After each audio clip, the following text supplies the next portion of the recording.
On the 31st of August 2025, Czech Railways celebrated a breakthrough, the first ever regular domestic intercity train service at a speed of 200 km per hour between Prague and Budweis. This was achieved through years of track upgrades, straightenings and realignments. Journey times on the line between Prague and Budweis are thus shorter than ever, to the point where it makes more sense to take the train than to drive. This is 21st century rail, supposedly. Pendolino higher speed EMUs breaking the glass ceiling of 160 km per hour top speeds, blasting across the landscape at 200, just like in the West. But as impressive this achievement is, it's almost completely meaningless and misses the point of a quality rail service. And, in my opinion, increasing the regular speed to 200 was a mistake. It should have been left at 160. Now hold on a minute, you could say. I thought trains were meant to compete with the car. Don't you want trains to go as fast as possible to decrease journey times, thus making rail more appealing? Well, yes, I do want rail to be as appealing as possible, and I do want to decrease journey times. But past a point, a sheer increase in speed is rarely a solution. Sacrilege, I know. Why don't I want trains to go faster? Well, I do, but not at all costs, and not above other considerations. In today's world, speed fetishism is largely a tech bro thing. We all remember the Hyperloop promising 1000 plus km per hour top speeds in vacuum tunnels, before it came to light that it was just a scam to defund California high-speed rail. Or there is Nevomo, well, was, promising to retrofit existing infrastructure for a whopping 550 km per hour. They will do this, or would have done this, by putting some sort of magnetic parallel track into existing tracks, so their pod, shaped like a futuristic sex toy, can go real fast on it. Yeah, right. But such projects, or rather the tech pros behind them, do not understand how rail is supposed to work. For them, it's just faster, faster, and more faster. Speed is everything. Big number means big good. So keep increasing that easily marketable metric, and keep that sweet venture capital flowing. In reality, once your rail service can reliably operate at the 140-160 km per hour baseline, speed suddenly becomes far less relevant. And the Swiss understand this very well. The Gotthard base tunnel is an absolutely monstrous piece of infrastructure, a higher speed rail tunnel under the Alps 57 km long. Aside from a brief episode of Italian state terrorism where the tunnel was clogged by wine, tomato sauce and spaghetti, it has been in stable operation for about a decade, cutting the journey times of given rail lines by 1 hour. It is nothing short of a revolution in local and international rail travel. Well, hold on now, sir. I thought speed wasn't that important. And now you're applauding the Gotthard base tunnel for reducing journey times by an hour. Well, yes and yes.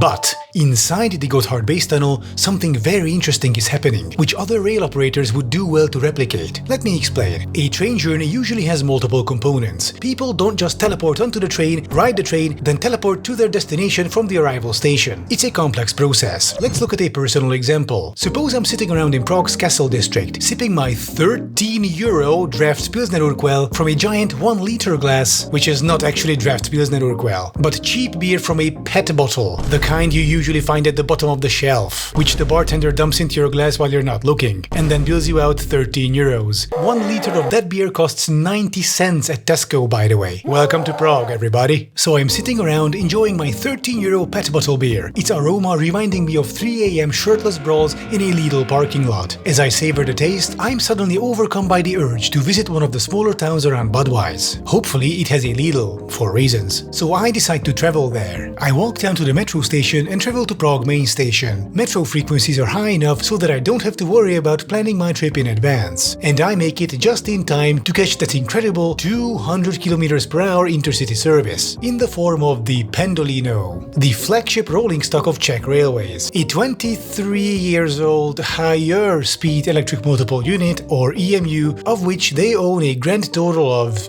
6. They used to have 7, but they wrecked 2 of them and could only restore 1. So, yay Pendolino? Question mark? Still, this is the train that breaks the glass ceiling of speed, propelling me to Budweis at 200 km per hour. Oh Jesus, what is this? It wobbles! Alright, because it's a tilting train. Now, okay, look, I like these trains. They are nice.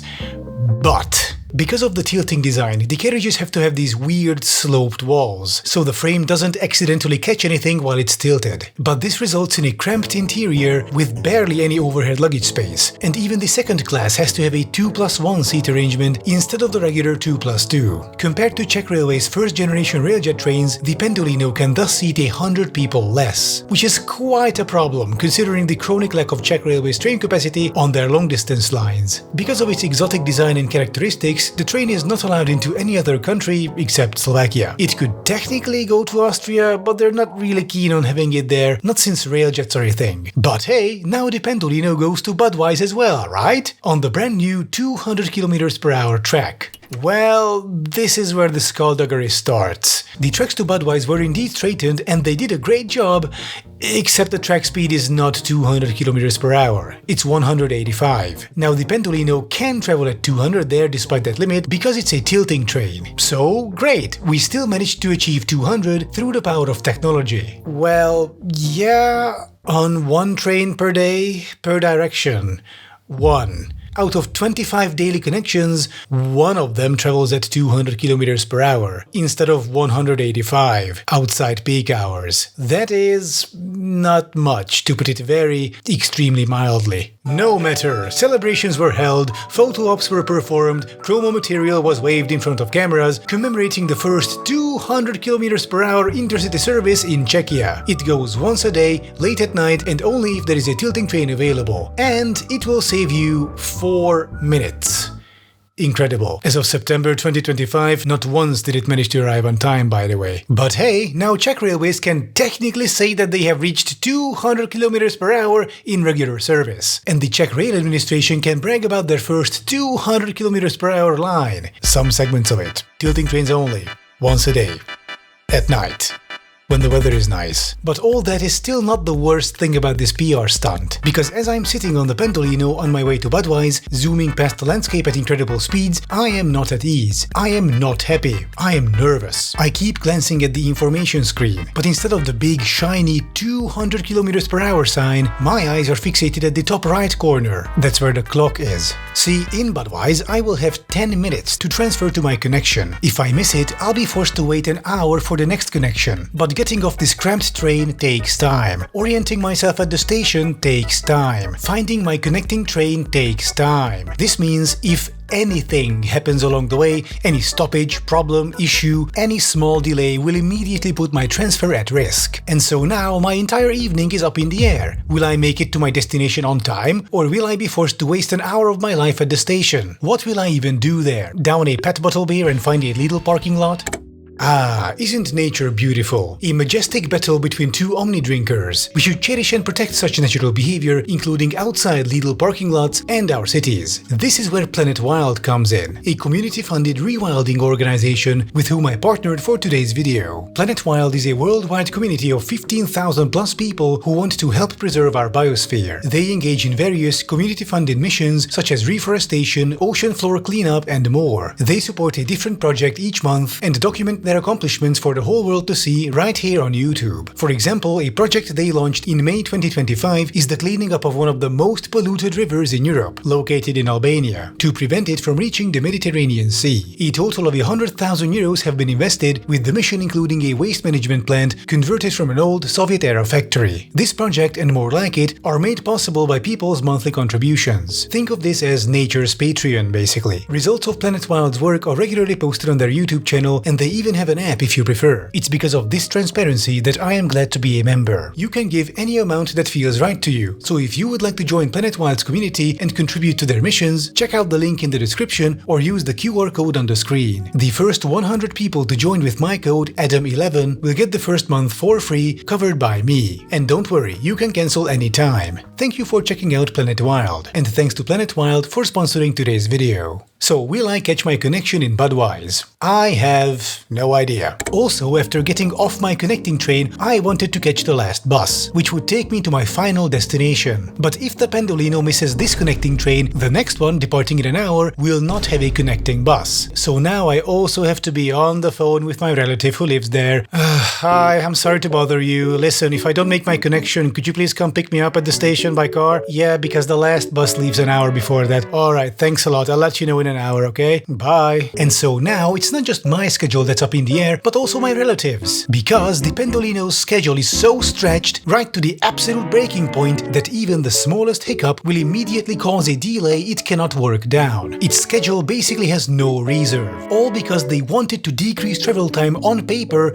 at all costs, because this 200 km/h service must be faster than the regular connections. This is compounded by the issue that the Pendolino is a quarter-of-a-century-old rolling stock, which cannot accelerate well. As such, it needs 2.5 minutes to reach 200 km/h. Modern rolling stock like the Stadler Kiss, which is a double-decker, mind you, only needs about 50 seconds. And this is why, despite all the fanfare, the bragging, the tilting tech, all that 200 km/h intercity service is basically pointless. Meanwhile, regular service on the line is quite good. Regular trains can still travel there at 185 km/h, which is cool. But Czech Railways was craving that sweet PR treat of the nice, round number of 200, so here we are. This is the issue with this tech bro attitude of speed above all. Make the easily marketable number bigger. That should improve things. Well, actually, past a point, it won't. It may even make things worse. And the Swiss understand this. So, the Gotthard base tunnel, an absolutely monstrous piece of infrastructure, so deep that without ventilation, some sections would have an ambient temperature of 46 degrees Celsius due to the geothermal gradient. And here's the thing about it. The tracks in it were built for 230 km/h, however, the trains travel intentionally slower, only at 200. If there is a delay, if there is some sort of hiccup, issue, whatever,